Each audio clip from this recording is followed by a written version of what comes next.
consort. And the story goes like this.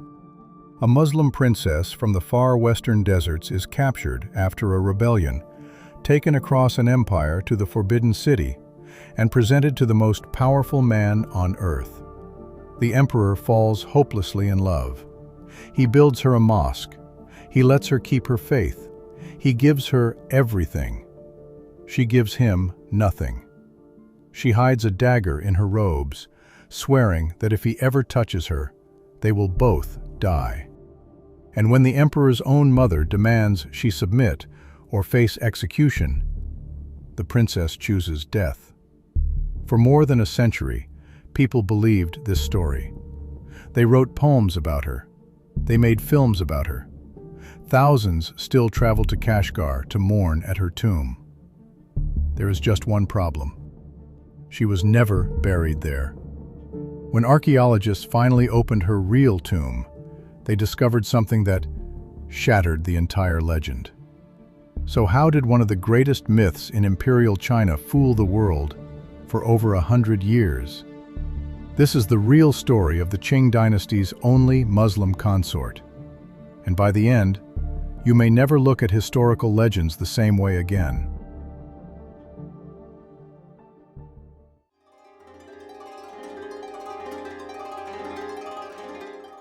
Let's start with the most damning fact of all. If you search the Qing Imperial Archives, the meticulous court records that documented almost everything, the woman called the Fragrant Consort simply doesn't exist. Not once. There is no consort by that name in any official record from the 18th century. So either the greatest love story ever told about the Forbidden City somehow left no paper trail, or it never happened the way you've been told. When historians went looking for the real woman behind the legend, they found her almost immediately. During his 60-year reign, Emperor Qianlong had more than 40 consorts. Only one came from the empire's far western frontier. Her name was Consort Rong. Even more interesting, the names of her father and brother match the family described in the legend almost perfectly. The legend and the records are pointing to the same woman, but she just isn't who you think she is. To understand why, we have to leave the Forbidden City entirely and travel thousands of kilometers west. Nak ada part-time job kerja dari rumah tapi gaji dalam US dollar. Kau pernah dengar tak pasal OneForma? So OneForma ni adalah satu platform from kilometers west. This wasn't one United Kingdom. It was a chain of oasis cities scattered across the Tarim Basin along the Silk Road, a place where merchants, religions, languages, and armies had crossed paths for centuries. By the 1700s, the region was dominated by the Khoja family, descendants of a revered Islamic saint. They weren't just political leaders, they were religious leaders too. There was only one problem. The family was split in two. The White Mountain faction and the Black Mountain faction had spent generations fighting each other. And this is where our story really begins. Consort Rong was born in 1734 into the powerful White Mountain branch of the Khoja family. Qing records identified her as Hui, a broad term the court used for Muslims from the region. Now pay attention, because this is where the fairy tale falls apart. The legend says she was captured after a rebellion. The records say the exact opposite. For Emperor Qianlong, this western frontier was too important to lose. It protected the empire's borders and controlled vital Silk Road trade routes. So when a rebellion broke out in 1757, he crushed it.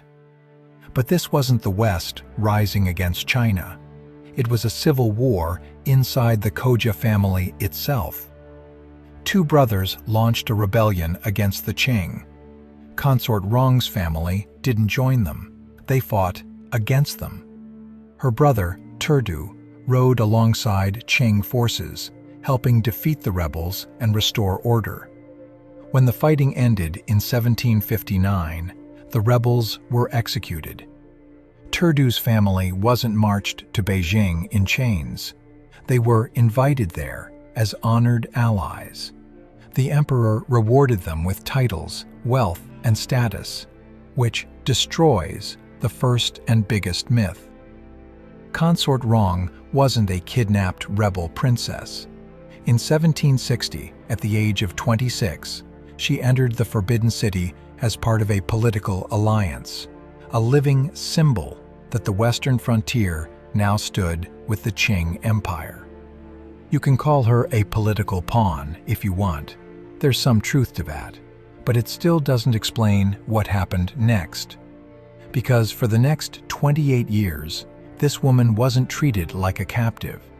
She became one of the most protested women in the entire Qing Empire.